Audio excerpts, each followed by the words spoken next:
Oh, yes, the past can hurt, but the way I see it, you can either run from it or learn from it. This quote was by Rafiki from the animated movie Lion King. Folks, are you aware of how much you're living life on autopilot? Do you feel sometimes your life is running a recursive loop, kind of like Groundhog's Day? Or perhaps you have same things in your life that always trigger your emotions. Have you ever paused to reflect why that is? There's another quote I want to share.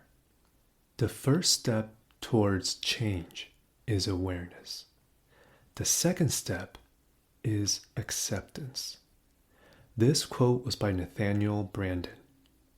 Man, this quote hits it home for me because I got a true taste of this meaning these past couple of months. In today's episode, we're going to explore how much you're living life on autopilot and how to upgrade your SOS programming. And no, I'm not talking about a Tesla car.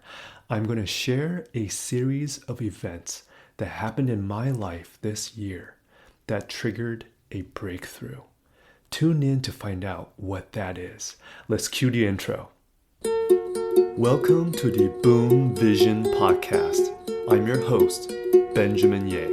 This show is about how you can thrive. It's when you build success in alignment with your mind, body, and soul. I created this podcast to give you perspectives and frameworks on how to strengthen your mindset and gain clarity in your purpose.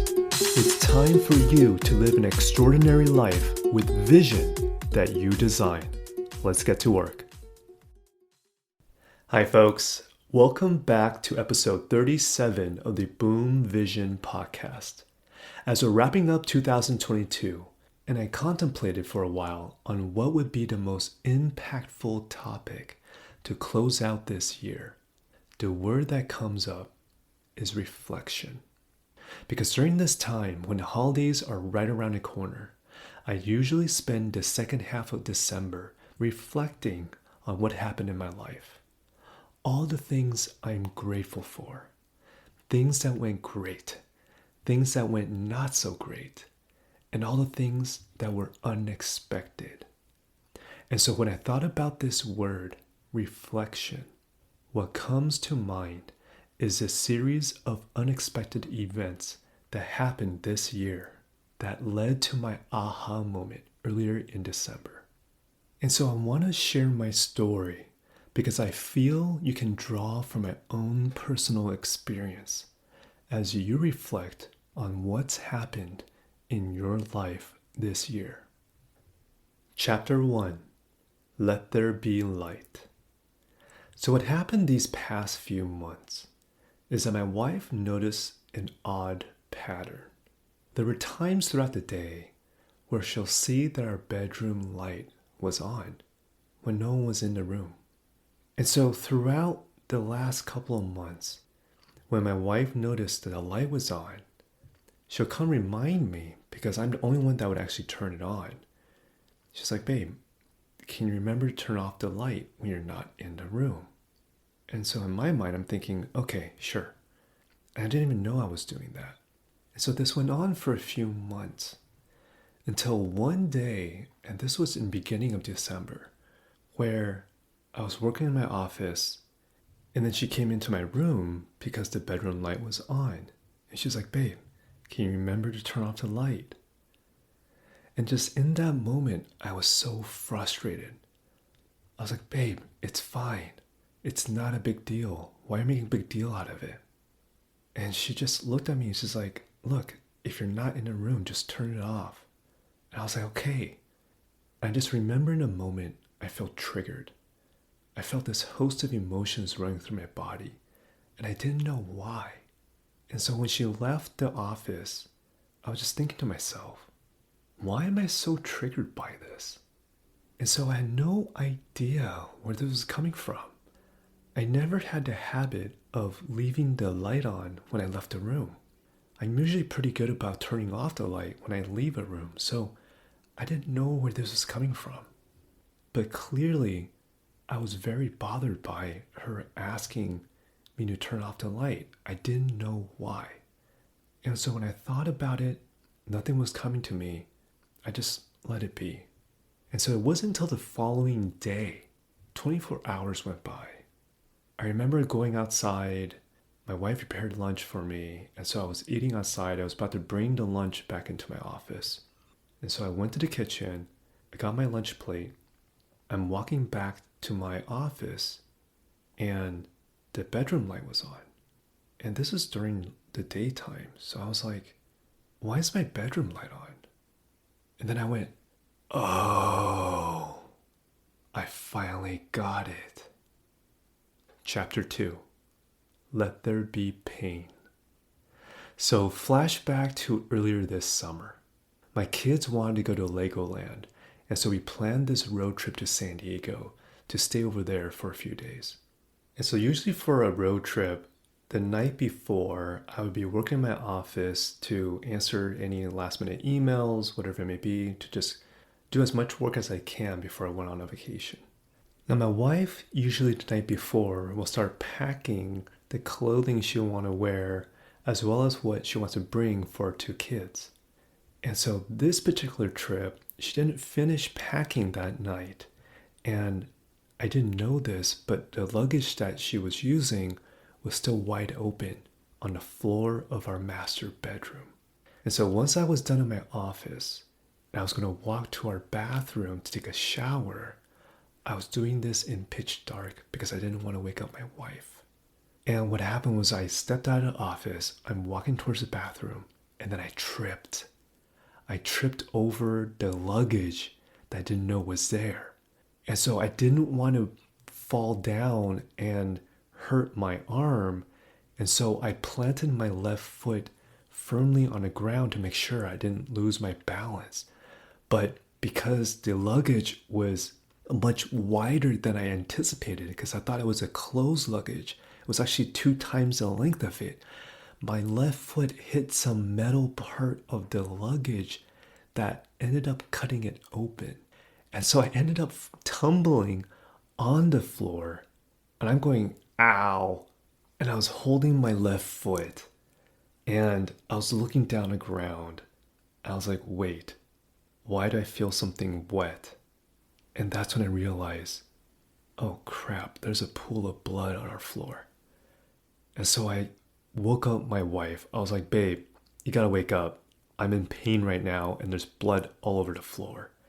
And she's like, what's going on? What happened?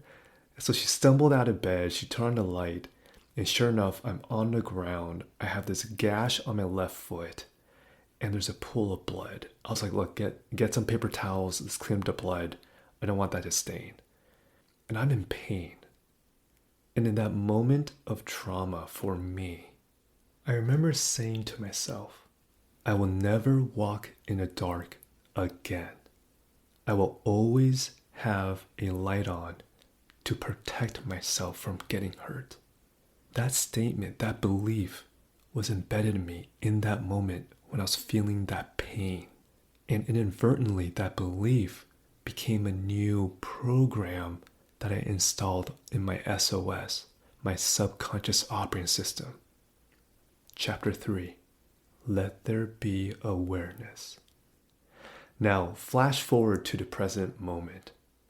Oh, I finally clicked. What happened was that I remember during the summertime that I hurt myself and I had this belief. And so unknowingly, subconsciously, every time I'm walking at the place that I was in pain, that master bedroom right before I was walking into the bathroom, my subconscious, my autopilot would turn on the light, whether I knew it or not. Because what was really odd was like, I always turn off the light when I leave the room. I didn't turn on the light unknowingly anywhere else in the house. It was always the master bedroom. So the first step is awareness. Having that awareness, when I was able to pinpoint the exact moment the pain and trauma I experienced during that summer before San Diego trip. My belief created that new program that was installed in my SOS, my subconscious operating system. And having that awareness brought this belief and programming to the surface, to my conscious mind. The second step is acceptance. With this new awareness, I accept the fact that I hurt myself in the dark. I accept that I don't always need to walk in the dark. It's okay to walk with a small light from my phone. And I also accept that I can change my old belief. Rather than believing I will always have a light on to protect myself from getting hurt, I chose to accept a different belief. I will walk with caution in the dark and will have light on when necessary. And so having this awareness and having the ability for me to pause and accept what has happened, but what I want to change. I remember running to the kitchen and I was telling my wife, babe, I know what happened.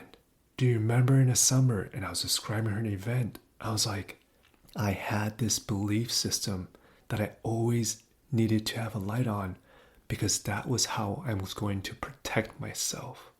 And I was able to trace back and connect. That's why I felt so triggered when you were asking me. Because why are you questioning when I'm protecting myself, consciously and subconsciously? And when we were able to talk it out and I was able to understand what was the root cause, what was my belief, and what's my new belief, I didn't leave the light on anymore. Ever since that time we were able to talk it out, I no longer was on autopilot in leaving the bedroom light on.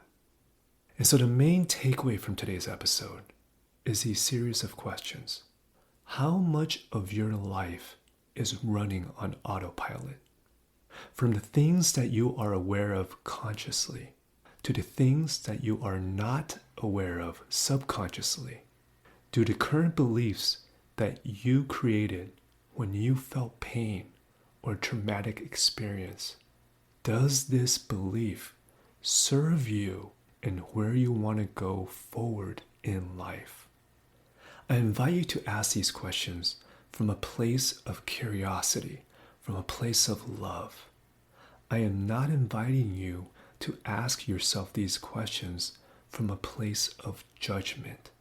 Depending on our culture, our society, our parents, our inner voice may already be our worst critic rather than our best cheerleader.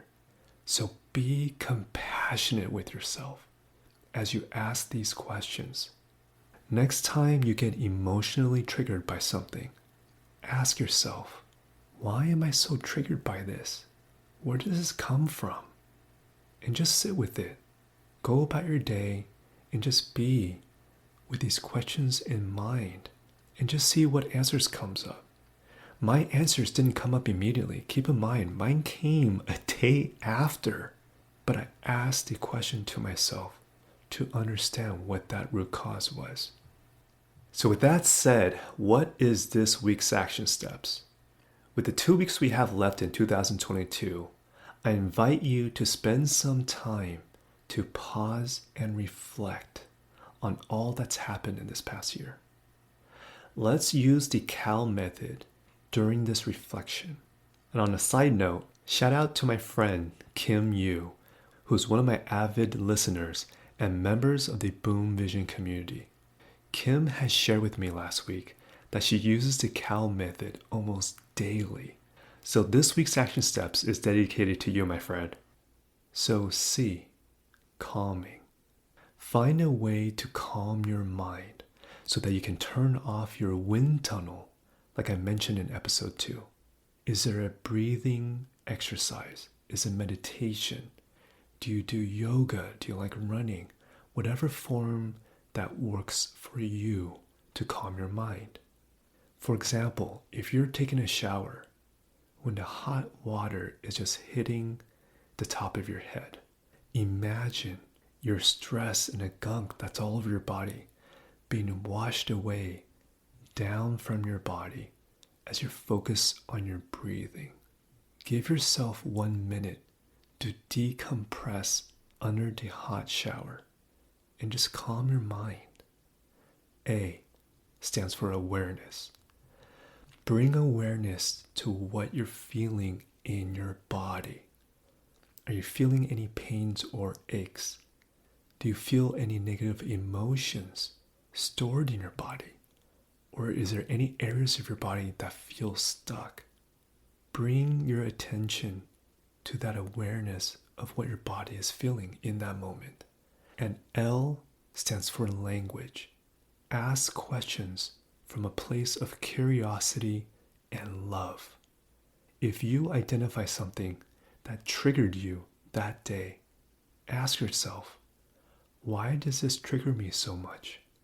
Where does it come from?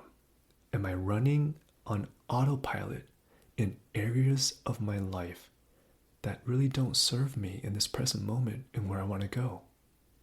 So final thoughts for today's episode. There's a quote I want to share. What is necessary to change a person is to change his awareness of himself. This quote was by Abraham Maslow.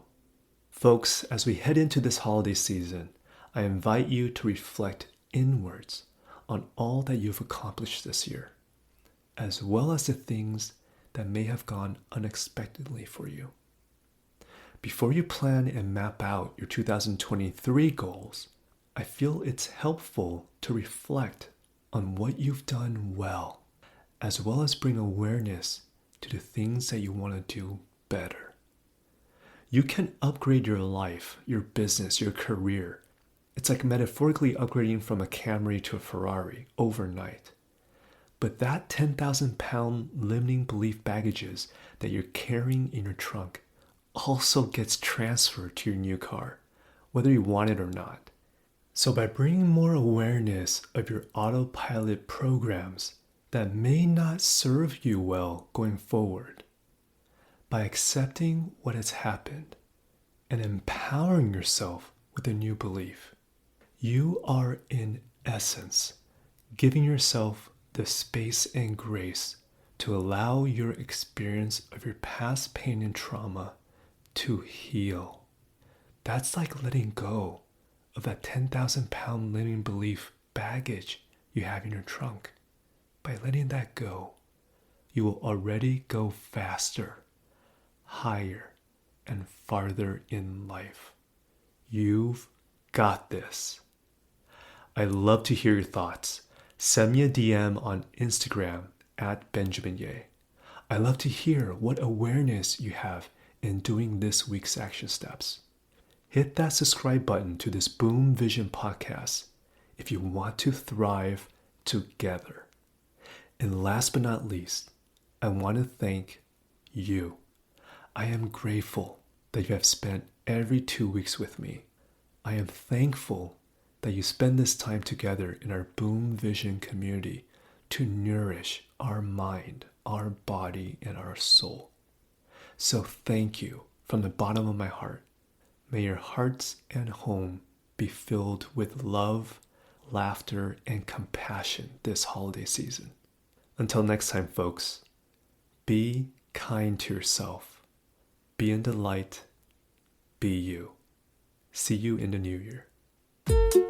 Thank you so much for tuning in to my Boom Vision podcast. If you'd like to find out more about me and this podcast, head over to benjaminye.com. That's spelled BenjaminYeh.com. If you haven't already, click subscribe, and I'll catch you next time.